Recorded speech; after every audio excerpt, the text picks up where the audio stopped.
नमस्कार, मेरे channel knowledge point में आप सभी स्टूडेंट्स का वेलकम है। आज हमारा फिर से सेट स्टार्ट हो रहा है CHS entrance exam class 9th और 11th के लिए। और ये सेट हमारा जो है आज का हिंदी का जो है प्रैक्टिस सेट हम स्टार्ट करेंगे। हूबहू ऐसा ही क्वेश्चन होगा जो आपके एग्ज़ाम पेपर में आता है। तो चलिए स्टार्ट करते हैं। उससे पहले एक बार मैं आपको रिक्वेस्ट करूंगा, प्लीज़ जो भी चैनल स्टूडेंट पे नया है प्लीज़ चैनल को सब्सक्राइब कर लीजिए। काफ़ी हम वीडियो बना चुके हैं आपके CHS एंट्रेंस के लिए। तो आप जाके या क्लास 9th के हों स्टूडेंट या 11th के, आप दोनों के लिए काफ़ी सारे सब्जेक्ट के वीडियो बने हुए हैं। प्लेलिस्ट में आप जाके देख लीजिए या फिर सर्च कर लीजिए नॉलेज पॉइंट CHS, आपको सारे वीडियोज़ मिल जाएंगे। तो काफ़ी लंबे अरसे के बाद आज क्लास फिर से स्टार्ट हो रहा है। कोरोना की वजह से कुछ प्रॉब्लम हो गई थी तो क्लासेस नहीं हो पा रही थी, और आपका एग्ज़ाम का जो प्रॉब्लम हो रहा है कि कब होगा वो भी जल्दी ही आपको बता दिया जाएगा। इसके लिए आप जो है BHU का ऑफिशियल साइट जो है उसको लगातार सर्च करते रहिए। बाकी अपनी प्रिपरेशन अच्छे से करते रहिए, तैयारी अच्छी रहेगी, चाहे जब एग्ज़ाम होगा हमको सिलेक्शन लेना है, ठीक है। तो चलिए आज हम स्टार्ट करते हैं। तो देखिए आज का हमारा जो है CHS एंट्रेंस एग्ज़ाम के लिए, और ये आज का क्लास है ये हिंदी का होगा। ये क्लास 9th और 11th दोनों स्टूडेंट के लिए होगा, क्योंकि क्वेश्चन जो है मॉडरेट है, अच्छे क्वेश्चन है, और ये हिंदी का ये प्रैक्टिस सेट है, ठीक है। तो चलिए पहले क्वेश्चन पे हम आ जाते हैं अपने। तो देखिए हमारा पहला क्वेश्चन क्या हो जाता है। देखिए कह रहा है य र ल व को कौन सा व्यंजन कहते हैं। तो ये क्वेश्चन देखिए काफ़ी इंपॉर्टेंट है, और आपके एग्ज़ाम में मुझे लगता है काफ़ी बार पूछा भी जा चुका है, और फिर से आने के चांसेस हैं। तो देखिए पूछा जा रहा है य र ल व कौन सा व्यंजन। देखिए ऑप्शन दिए गए स्पर्श व्यंजन, ऊष्म व्यंजन, अंतस्थ व्यंजन और मृदु व्यंजन। तो देखिए काफ़ी लोग आंसर कर भी चुके होंगे जिनका प्रिपरेशन होगा। अगर ना हुआ हो तो अभी भी टाइम है, थोड़ा फास्ट प्रिपरेशन करिए, तैयार हो जाएगा। तो देखिए इसका आंसर नंबर C करेक्ट हो जाएगा, ठीक है। अंतस्थ व्यंजन जो है य र ल व को जो है अंतस्थ व्यंजन कहते हैं, ठीक है। देखिए ये क्वेश्चन काफ़ी इंपॉर्टेंट हो जाता है, डबल स्टार दे रहा हूँ, प्लीज़ इसको ध्यान से देखिएगा, ठीक है। तो देखिए इससे रिलेटेड कुछ और भी बातें बता देते हैं। देखिए य र ल व तो अंतस्थ व्यंजन हो गया ये, ठीक। इसको कॉपी में नोट कर लीजिएगा, इंपॉर्टेंट मार्क कर लीजिएगा, ठीक है। अगर ऊष्म व्यंजन पूछा जाए, क्या पूछा जाए, ऊष्म व्यंजन, एक सेकेंड। अगर आपसे ये पूछा जाए कि ऊष्म व्यंजन कौन कौन से होते हैं, तो अगर आपको 4 ऑप्शन दे दिए जाएँ तो देखिए आप ये भी जानते रहिए कि ऊष्म व्यंजन किसको किसको कहते हैं। तो देखिए ये जो बड़ा वाला स होता है स, ये षटकोर वाला स, और ये सड़क वाला स, और ह, ये जो हैं ये 4 जो हैं ऊष्म व्यंजन होते हैं, ठीक है। इसको भी आप नोट कर लीजिए। और बाकी य र ल व जो होते हैं और ये इस अंतस्थ व्यंजन होते हैं। और अगर स्पर्श व्यंजन की बात की जाए तो देखिए स्पर्श व्यंजन क्या होता है, जो क ख ग आप पढ़ते हैं, जो क वाला वर्ग होता है, जो क ख ग, क वर्ग को स्पर्श व्यंजन कहते हैं। फिर च वर्ग को स्पर्श व्यंजन कहते हैं, ट वर्ग को भी स्पर्श व्यंजन कहते हैं, त और फ, त वर्ग और फ वर्ग, मतलब क से लेके प तक की जो भी लाइनें आती हैं वो सारे स्पर्श व्यंजन के अंतर्गत आते हैं, ठीक है। तो इस तरह आप ध्यान रखिएगा, ठीक है। और इस क्वेश्चन का आंसर आपका अंतस्थ व्यंजन हो जाएगा, ठीक। इंपॉर्टेंट मार्क कर लीजिएगा। चलिए नेक्स्ट क्वेश्चन पे चलते हैं हम लोग। देखिए सेकंड क्वेश्चन भी काफ़ी इंपॉर्टेंट है। ऐसे क्वेश्चन आते हैं, देखिए पूछा जा रहा है निम्नलिखित में कौन सा शब्द पुल्लिंग है।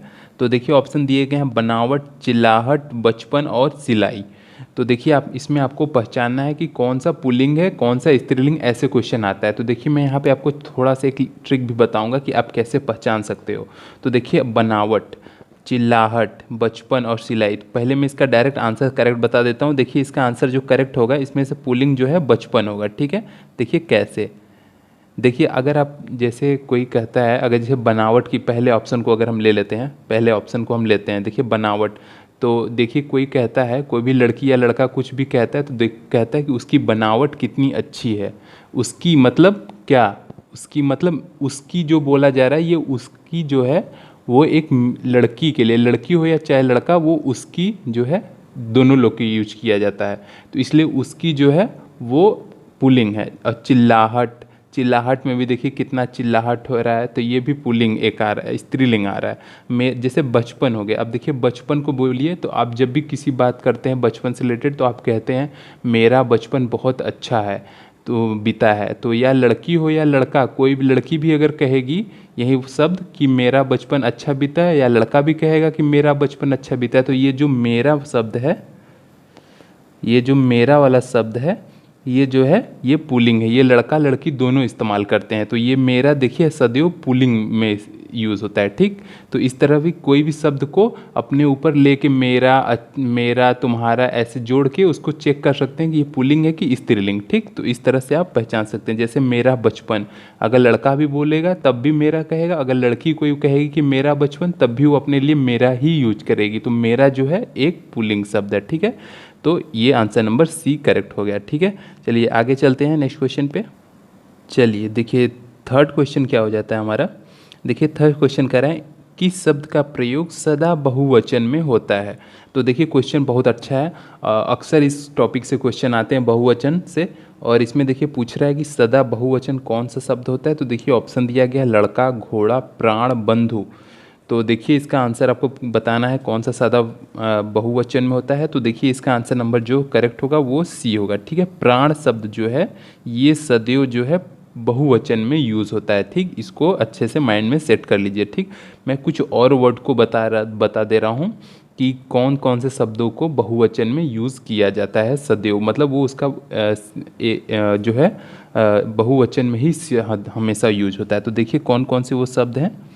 तो देखिए जैसे अक्षत हो गया, ठीक है, अक्षत, ये अक्षत शब्द जो है ये सदैव बहुवचन में यूज़ होता है। फिर हस्ताक्षर, जो सिग्नेचर किया जाता है, हिंदी में हस्ताक्षर बोला जाता है, हस्ताक्षर। उसके बाद बाल, जो हमारे सर के बाल होते हैं उनको भी सदैव बहुवचन में यूज किया जाता है। होश, होश जो होता है शब्द उसको भी सदैव बहुवचन में यूज किया जाता है। और एक होता है दर्शन, दर्शन, ये जो है इसको भी सदैव बहुवचन में यूज़ किया जाता है। और आंसू भी जो है उसको भी सदैव बहुवचन में। तो ये सब जो है अक्षत, हस्ताक्षर, बाल, होश, दर्शन, ये जो है शब्द, और प्राण, ये सब जो है सदैव बहुवचन में यूज होते हैं, ठीक है। तो इनका तो आप ख्याल रखिएगा कि कौन कौन से शब्दों को बहुवचन सदैव में यूज किया जाता है। और इसका आंसर जो करेक्ट होगा वो आपका प्राण करेक्ट हो जाएगा, ठीक है। चलिए आगे चलते हैं हम लोग नेक्स्ट क्वेश्चन पे। फोर्थ क्वेश्चन देखिए हो जाता है। फोर्थ क्वेश्चन देखिए कहा बोला जा रहा है कि ने किस कारक का चिन्ह है। तो देखिए ऑप्शन दिए हैं कर्ता, कर्म, करण, संप्रदान। तो देखिए आपको बताना है, आपने कारक चैप्टर पढ़ा होगा बचपन से, हम लोग 8, 9, 7 में पढ़ते आ रहे हैं। व्याकरण में कारक चैप्टर होता है, तो उसमें हम लोग पढ़ते हैं कैसे कर्ता ने कर्म को करण से या के द्वारा, संप्रदान को के लिए, ये हम पढ़ते आए हैं। तो अगर ये आपको सीक्वेंस याद है तो आप ये क्वेश्चन इजीली कर पाएंगे। देखिए कर्ता ने हमेशा जो हम लोग बनाए हुए हैं ये शेड्यूल कर्ता ने, तो इसका आंसर क्या करेक्ट हो जाएगा, कर्ता ने, मतलब आंसर नंबर ए इसका करेक्ट हो जाएगा, ठीक है। यहीं अगर पूछ देता को किस कारक चिन्ह के लिए यूज होगा, तो कर्म के लिए होता है। जैसे हम लोग कर्ता ने कर्म को करण से, संप्रदान को के लिए ऐसे सेट किए हुए हैं, तो ये भी आप तैयार कर लीजिए, ठीक है। अगर पूछ देता के द्वारा तो ये आपके लिए करण हो जाता। के द्वारा पूछता किस कारक चिन्ह के लिए है, तो ये कर्ता ने कर्म को करण से और के लिए, के द्वारा। तो इस तरह आप जो है कारक का वो जो सीक्वेंस होता है उसको तैयार कर लीजिए। तो इसका आंसर नंबर ए जो है वो करेक्ट हो जाएगा, ठीक है। चलिए नेक्स्ट क्वेश्चन चलते हैं हम लोग। देखिए फिफ्थ क्वेश्चन हो जाता है हमारा। देखिए क्वेश्चन कह रहा है निम्नलिखित में विशेषण है। तो देखिए विशेषण चैप्टर से क्वेश्चन है। तो देखिए ऑप्शन दिए गए हैं लंबाई, बुढ़ापा, समझ और शांत। तो इसमें आपको देखिए विशेषण बताना है। तो देखिए काफ़ी अच्छा क्वेश्चन होता है। अगर आपका इसका डिफिनेशन आपको पता होगा तो आप इजीली कर पाएंगे। देखिए विशेषण क्या होता है, विशेष की विशेषता बताने वाले को विशेषण कहते हैं। तो देखिए लंबाई, ऑप्शन दिया है लंबाई, तो लंबाई क्या है, एक विशेष है, इसका विशेषण क्या होगा, लंबा, मतलब किसी भी चीज़ का जो विशेषता बताता है वो विशेषण होता है। जैसे लंबा व्यक्ति, तो लंबा क्या है, उसकी विशेषता बताई जा रहा है। और जैसे अच्छा आदमी, तो आदमी की विशेषता क्या बताया जा रहा है, अच्छा। तो उसी तरह विशेषण हमको छांटना है इसमें। तो लंबाई जो है ये खुद ही एक विशेष है, ये जो आपका विशेषण नहीं है, इसका जो लंबाई का विशेषण लंबा होगा, ठीक है।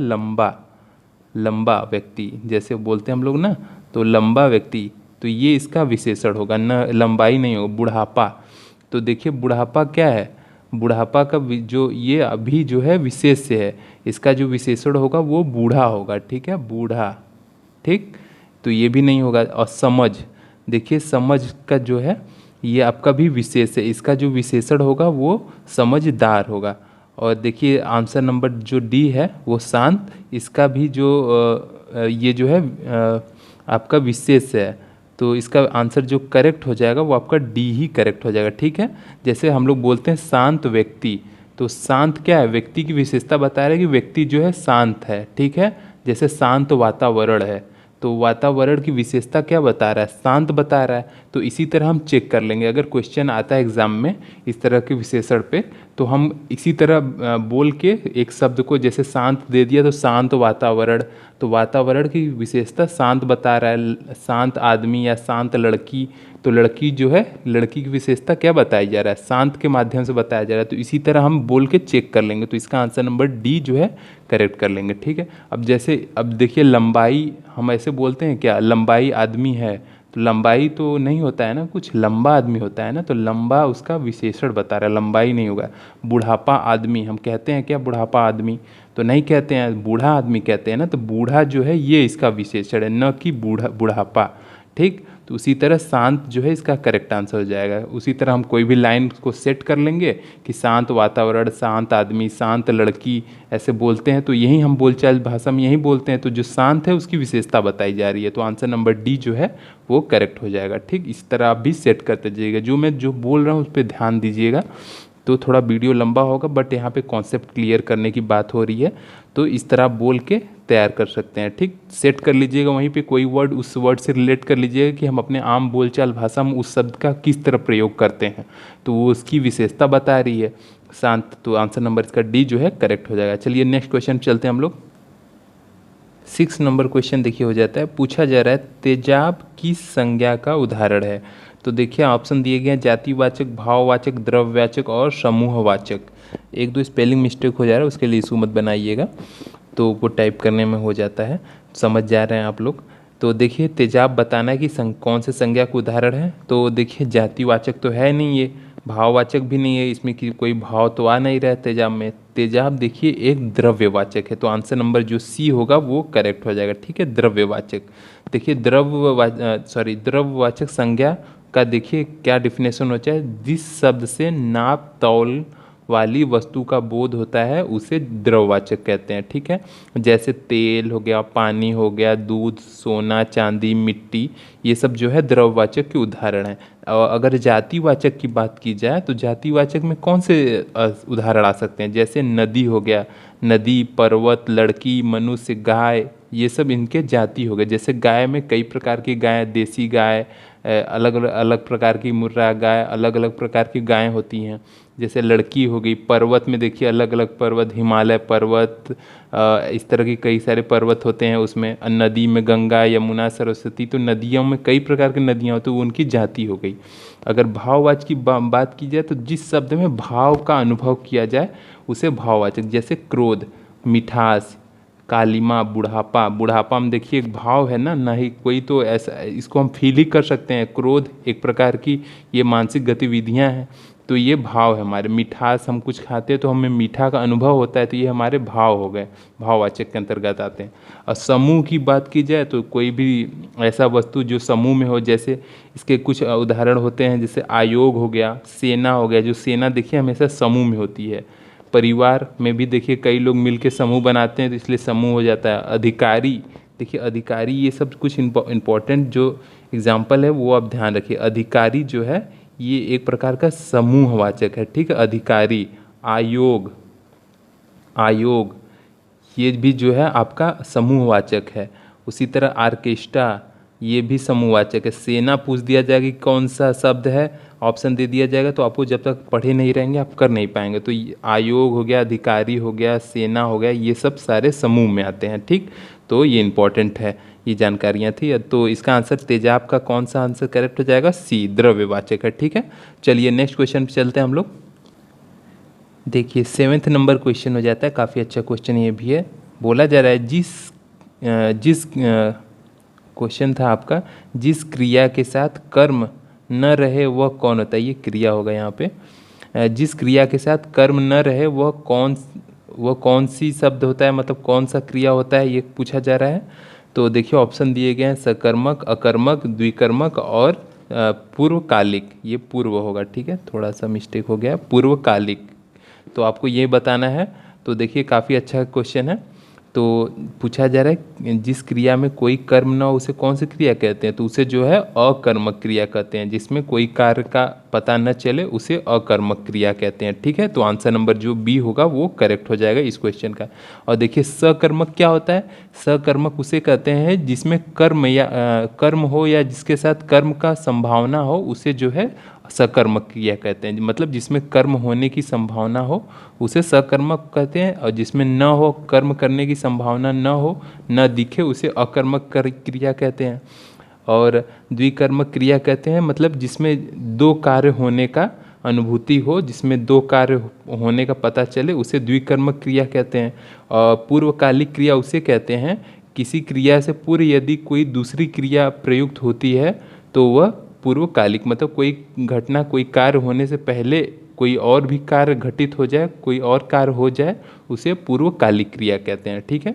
तो देखिए इस क्वेश्चन हम लोग चारों जो क्रियाएं के शब्द दिए गए हैं उनके बारे में हम जान लिए, और इसका आंसर जो करेक्ट होगा वो बी होगा, क्योंकि इसमें किसी भी क्रिया होने का बात नहीं किया गया। वहीं पूछा जा रहा है कि जिसमें किसी भी क्रिया का कार्य कर्म न हो तो वो अकर्मक होगा। तो इम्पोर्टेंट क्वेश्चन था आपके एग्जाम के लिए। और एक बार रिक्वेस्ट करूंगा, प्लीज़ जो भी चैनल पे नया है प्लीज़ सब्सक्राइब करिएगा, चैनल लाइक करिएगा अगर अच्छा लगे तो, और अपने दोस्तों को भी शेयर करिएगा जो ये वीडियो न देख पा रहे हो प्लीज़। और जो भी जैसा भी रिव्यू आपका हो कमेंट में दे सकते हैं कि क्या अच्छा लग रहा है, तो वो भी रिव्यू दे सकते हैं, क्योंकि कमेंट इसीलिए बना है कमेंट बॉक्स कि जो आपको श्रोता, जो आपको आप लोग पढ़ रहे हैं, मैं आपको पढ़ा रहा हूँ, उसमें जो भी डिफ़िकल्टी, जो भी अच्छी बात बुरी बात दोनों आप बता सकते हैं, ठीक है, कमेंट करके। तो चलिए नेक्स्ट क्वेश्चन चलते हैं हम लोग। देखिए 8 नंबर क्वेश्चन हो जाता है, लड़के ने पुस्तक पढ़ी है, वाक्य का काल बताना है आपको। तो देखिए क्वेश्चन दिया गया सामान्य वर्तमान काल, पूर्ण वर्तमान काल, सी ऑप्शन है संदिग्ध वर्तमान काल और संभाव्य वर्तमान। तो देखिए आपको बताना है कि लड़के ने पुस्तक पढ़ी है। तो देखिए ये जो सेंटेंस दिया गया, लड़के ने पुस्तक पढ़ी है, ये पढ़ के ये लग रहा है कि जो लड़का है वो पुस्तक को पढ़ चुका है, मतलब उसने जो कार्य किया पढ़ने का वो कंप्लीट हो चुका है। तो इससे क्या हमें पता चल रहा है कि मतलब जो कार्य किया जा रहा है पढ़ने का वो पूरा हो चुका है। पूरा को हम हिंदी में पूर्ण कहते हैं। इसका मतलब इसका आंसर नंबर क्या होना चाहिए, पूर्ण जो है पूर्ण वर्तमान काल, ठीक है। तो इसका आंसर नंबर जो है वो करेक्ट हो जाएगा, पूर्ण वर्तमान काल। और अगर देखिए इसके सारे जो कंडीशंस बनते हैं, सामान्य, संदिग्ध, संभाव्य, अगर इसी सेंटेंस को लड़के ने पुस्तक पढ़ी है, अगर इसको सारे वे में पढ़ा जाए तो देखिए अगर हम सामान्य वर्तमान काल में अगर इसी शब्द को पढ़ेंगे तो वो पढ़ा जाएगा लड़का पुस्तक पढ़ता है, मतलब ये कार्य अभी हो रहा है, मतलब लड़का पुस्तक पढ़ता है, ठीक। ये सामान्य वर्तमान काल का एग्जाम्पल हो गया अगर इसको ऐसे पढ़ेंगे। अगर पूर्ण का तो हमने पढ़ ही लिया कि लड़के ने पुस्तक पढ़ी है। अगर अगर अगर सी ऑप्शन देखा जाए तो संदिग्ध में अगर पढ़ा जाए तो लड़का पुस्तक पढ़ता होगा, मतलब संदिग्ध मतलब क्या, कंफ्यूजन है कि पढ़ रहा होगा कि नहीं पढ़ रहा होगा, तो ये संदिग्ध हो गया। अगर संभाव्य का वर्तमान पढ़ा जाए तो शायद लड़का पुस्तक पढ़ता हो, ये इसका जो है एग्जाम्पल होगा संभाव्य का, ठीक है। तो हमने जो है सारे शब्दों का पढ़ लिया, तो इसका आंसर नंबर बी जो है वो करेक्ट हो जाएगा। अब चलिए आगे चलते हैं हम लोग। देखिए 9 नंबर क्वेश्चन हो जाता है। 9 नंबर क्वेश्चन, देखिए क्वेश्चन है निम्नलिखित में तद्भव है। तो देखिए ऑप्शन दिया गया है गांव, अमृत, उच्च, एकत्र। तो देखिए तद्भव क्या होता है, संस्कृत के शब्द जो हिंदी में आ गए हों और अपना रूप बदल लिए हों उसे जो है तद्भव बोला जाता है। और तत्सम क्या होता है, जो संस्कृत के शब्द जो जस के तस हिंदी में आ गए हैं उसे तत्सम बोला जाता है। तो देखिए यहाँ पे ऑप्शन दिए गए हैं गांव, अमृत, उच्च, एकत्र। तो देखिए हमें बताना है कि कौन सा तत्सम है, तद्भव है। तो देखिए इसका आंसर नंबर ए करेक्ट हो जाएगा, ठीक है। गांव जो है ये एक तद्भव है, ठीक है। देखिए अगर इसका तत्सम लिया जाए गांव का, तो गांव का जो तत्सम होगा वो ग्राम हो जाएगा, ठीक। और बाकी जो ऑप्शन है ये सारे ऑप्शन जो हैं ये तत्सम के रूप में। अमृत जो है ये एक तत्सम है, उच्च भी तत्सम है और एकत्र भी तत्सम है। एकत्र का देखिए जो तद्भव हो जाएगा वो जो हो जाएगा आपका इकट्ठा हो जाएगा, ठीक है। अमृत का अगर लिया जाए तो अमी हो जाएगा, ठीक है, तो उसका तद्भव। और उच्च का जो तद्भव लिया जाएगा वो ऊंचा हो जाएगा, ठीक है, ऊंचा।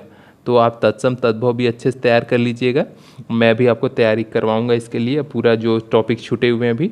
तो इसका आंसर जो है ए करेक्ट हो जाएगा, ठीक है। देखिए हम लोग ये जो तद्भव है, देखिए कैसे इसको पहचाना जा सकता है। देखिए तद्भव जो है हम अपने आम बोलचाल भाषा में यूज करते हैं। जैसे जैसे हम लोग गांव में बोलते हैं कि ये मेरा गांव है, गांव बहुत सुंदर है, ये तो ज़्यादा हम लोग नहीं बोलते हैं ना कि ग्राम बहुत अच्छा है। तो ये संस्कृत शब्द, ग्राम जो है संस्कृत शब्द है, हम उसका यूज़ नहीं करते हैं, लेकिन गांव का यूज करते हैं, क्योंकि गांव जो है एक जो है तद्भव शब्द है। गांव हम अपने आम बोलचाल भाषा में ज़्यादातर शब्दों का यूज जो है तद्भव का ही करते हैं। तो इससे भी आप पहचान सकते हैं, हम लोग ग्राम नहीं बोलते, हम लोग गांव बोलते हैं। देखिए अगर अमृत को लिया जाए तो अमृत देखिए एक तत्सम शब्द है, संस्कृत शब्द है, लेकिन हम लोग जल्दी बोलते हैं क्या, ये देखिए शुद्ध वर्ड है अमृत, इसका तद्भव क्या अमीय, अमी होता है। तो इससे भी आप पहचाना जा सकता है, ठीक है। तो चलिए आगे चलते हैं हम लोग नेक्स्ट क्वेश्चन पे। देखिए 10वां नंबर क्वेश्चन हो जाता है, 10th नंबर क्वेश्चन। देखिए 10वां नंबर हो जाए ससुर का तत्सम बताना है आपको, ठीक है। तो देखिए ससुर का तो सारे शब्द जो ऑप्शन में दिए गए हैं वो सारे ससुर ही लिखे गए हैं, सिर्फ आपको ये पहचानना है कि जो मात्राएं में इसमें प्रॉब्लम है। तो अगर आप अच्छे से ध्यानपूर्वक पढ़े होंगे कि ससुर कैसे लिखा जाता है तभी आप ये क्वेश्चन कर पाएंगे। तो देखिए इसका आंसर मैं करेक्ट बता देता हूँ। तत्सम शब्द ससुर का जो सही तत्सम शब्द होगा वो आंसर नंबर सी करेक्ट हो जाएगा, ठीक है। इसे भी ध्यान से देखिएगा पढ़ते वक्त कि मात्राओं का यूज कैसे किया गया है शब्दों को लिखने में। तो ससुर देखिए कैसे लिखा गया है, तो यही आपका आंसर नंबर सी करेक्ट हो जाएगा, ठीक। तो देखिए आगे चलते हैं हम लोग क्वेश्चन। तो देखिए 11th नंबर क्वेश्चन हो जाता है, 11th नंबर। देखिए क्वेश्चन है शीत का विलोम बताना है हमको। शीत का विलोम क्या होगा, तो देखिए ऑप्शन दिए गए हैं ठंड, सामान्य, कृष्ण और उष्ण। तो देखिए हमको शीत का विलोम, बहुत अच्छा क्वेश्चन है ये। तो देखिए हमको शीत का विलोम क्या होगा आपका उष्ण, इसका करेक्ट आंसर हो जाएगा, ठीक। शीत मतलब ठंडा, उष्ण मतलब गर्म होता है, ठीक है। और अगर ठंडा का पूछा जाता है तो गर्म बताते हैं हम लोग। और कृष्ण का अगर पूछा जाए, अगर कृष्ण का विलोम पूछा जाए तो कृष्ण का शुक्ल होता है, ठीक, शुक्ल। ये भी आप ध्यान रखिएगा, शुक्ल होता है। और उष्ण का तो हम लोग जान ही लिए शीत, तो ये इंपॉर्टेंट क्वेश्चन हो जाता है, ठीक है। चलिए देखते हैं आगे नेक्स्ट क्वेश्चन। देखिए क्वेश्चन हो जाता है, नेक्स्ट क्वेश्चन हो जाता है 12वां नंबर ये क्वेश्चन है। देखिए निम्नलिखित शब्दों में कौन सा शब्द अनेकार्थी नहीं है। तो देखिए ऑप्शन दिए गए हैं कनक, अनंत, महावीर, हत्या। तो देखिए आपको बताना है, हमने अनेकार्थी आपको पढ़ाया भी है, तो वहाँ पे आप जाके वीडियो देख सकते हैं, प्लेलिस्ट में होगा। तो देखिए आपको बताना है कि इसमें कौन सा अनेकार्थी शब्द नहीं है। तो देखिए कनक, अनंत, महावीर, हत्या। तो देखिए इसका आंसर करेक्ट डी हो जाएगा। हत्या जो है किसी भी शब्द का अनेकार्थी नहीं है, ठीक है। और कनक मतलब देखिए हम लोग पढ़े हुए थे वहाँ पे कि कनक का मतलब सोना, धतूरा, गेहूँ होता है। और अनंत का मतलब भी हम लोग वहाँ पढ़े थे कि आकाश, ईश्वर, विष्णु, अंतहीन, शेषनाग का मतलब भी अनंत होता है। और महावीर का भी देखिए अनेकार्थी क्या क्या होता है। महावीर को देखिए हनुमान को महावीर कहते हैं, बहुत बलवान को भी महावीर कहते हैं, जैन तीर्थंकर को भी महावीर हम लोग पढ़े हुए हैं कि 24वें जो हैं महावीर जैन के तीर्थंकर थे, उनको भी महावीर बोला जाता है। तो इन शब्दों का देखिए जो अनेकार्थी शब्द बना है, लेकिन हत्या किसी का नहीं होता है। तो आंसर नंबर डी जो है वो करेक्ट हो जाएगा। चलिए नेक्स्ट क्वेश्चन चलते हैं। देखिए 13 नंबर क्वेश्चन हो जाता है वाक्यांश के लिए एक शब्द, जो दूसरों के सहारे जीवित रहे उसे क्या कहते हैं। देखिए ऑप्शन दिए गए हैं परावलंबन, पराधीन, परोपजीवी, आश्रित। तो देखिए काफ़ी इंपॉर्टेंट क्वेश्चन हो जाता है आपके CHS क्लास 9th और 11th दोनों स्टूडेंट के लिए। तो जो दूसरों पर के सहारे जीवित रहे उसे क्या बोला जाता है। तो देखिए यहाँ पे मैक्सिमम स्टूडेंट्स क्वेश्चन को गलत करेंगे। तो जो दूसरे के सहारे जीवित रहते हैं, बहुत लोग आश्रित भी लगा सकते हैं, तो अदर ऑप्शन भी लगा सकते हैं। तो मैं इसका करेक्ट आंसर देखिए बताता हूँ, परोपजीवी जो है ये करेक्ट आंसर हो जाए, ठीक है। जो दूसरों के सहारे जीवित रहते हैं उन्हें परोपजीवी बोला जाता है। और आश्रित किसका होता है, जो दूसरे के सहारे सहारा दिया जाए उसे आश्रित बोलते हैं। और परावलंबन किसका बोला जाता है? जो दूसरे पर अवलंबित हो उसे परावलंबित बोला जाता है। और जो देखिए पराधीन किसको बोला जाता है? तो जो दूसरे के अधीन हो उसे पराधीन कहते हैं। ठीक है, तो देखिए चारों हम लोगों ने जान लिया। तो जो दूसरे के सहारे जिसे जिए उसे परोपजीवी बोला जाता है। आंसर नंबर सी करेक्ट होगा। आगे चलते हैं हम लोग। देखिए 14 नंबर क्वेश्चन यहाँ पे हो जाता है। देखिए पूछ रहा है प्रत्येक शब्द में उपसर्ग बताना है। देखिए काफ़ी अच्छा इंपॉर्टेंट क्वेश्चन हो जाता है, काफ़ी बार पूछा गया, आप में भी आ सकता है दोनों क्लासों में। तो देखिए प्रत्येक का उपसर्ग क्या होता है? जो शब्द के आगे लगा होता है उसी को उपसर्ग बोलते हैं। तो देखिए ऑप्शन दिए गया प्रति, प्रा, पर। तो देखिए प्रत्येक का जो उपसर्ग होता है, इसका आंसर नंबर जो करेक्ट हो जाएगा वो बी हो जाएगा। ठीक है, प्रत्येक का जो उपसर्ग होगा वो प्रति हो जाएगा। तो देखिए इस तरह के एक कुछ और एग्जाम्पल हम पढ़ लेते हैं जिसका जिन शब्दों का उपसर्ग प्रति होता है। जैसे प्रतिदिन हो गया, तो इसका भी उपसर्ग प्रति होगा। प्रत्युपकार का भी प्रति होगा।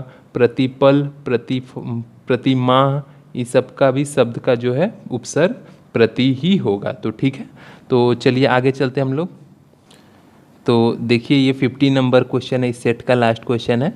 ज़्यादा वीडियो लंबा भी हो रहा है तो कुछ क्वेश्चंस अगले वीडियो में और भी करेंगे ज़्यादा। तो देखिए आपको ये होमवर्क क्वेश्चन मैं दे रहा हूँ, आप कमेंट करके बताइएगा इस क्वेश्चन का आंसर कि मिठास शब्द में कौन सा प्रत्यय का यूज होता है। ठीक है, ध्यान रखिएगा, उपसर्ग आगे लगता है जो शब्द के आगे आता है, और प्रत्यय जो पीछे जुड़कर शब्द का अर्थ बदल देते हैं उसी को प्रत्यय बोलते हैं। तो आपको प्रत्यय बताना है कि मिठास में कौन सा शब्द का प्रयोग होगा प्रत्यय में। आपको ऑप्शन नहीं दिया गया है, आप अपने से बताइएगा या फिर सर्च करिएगा अपने बुक में। ठीक है, तो आपको ये होमवर्क देते हैं। अगर वीडियो अच्छा लगा हो तो कैसा लगा आप बताइएगा, लाइक करिएगा, अच्छा लगा हो सब्सक्राइब करिएगा। अगर नए हैं चैनल को सब्सक्राइब नहीं किए हैं और CHS का प्रिपरेशन कर रहे हैं तो हमसे जुड़िए और अपना प्रिपरेशन और अच्छे से करिए। अब अनलॉकडाउन स्टार्ट हो गया है तो जल्दी ही एग्ज़ाम होगा आप सभी स्टूडेंटों का। उम्मीद है कि अगले महीने के लास्ट या अगस्त के स्टार्टिंग में हो जाए। तो अच्छे से प्रिपरेशन करिए, जल्दी ही आप लोगों का स्कूल भी खुलने वाला है। तो सेशन लेट हो रहा है, इसके वजह से गवर्नमेंट भी चाह रही है कि सारे एंट्रेंस जल्दी जल्दी कराए जाएँ। तो प्रिपरेशन अब थोड़ा तेज़ कर दीजिए आप लोग। तो चलिए यहीं पे वीडियो समाप्त करते हैं। अगर वीडियो अच्छा लगा हो तो please like, subscribe, share, comment सब करिएगा। तो वीडियो समाप्त करते हैं। जय हिंद, जय भारत।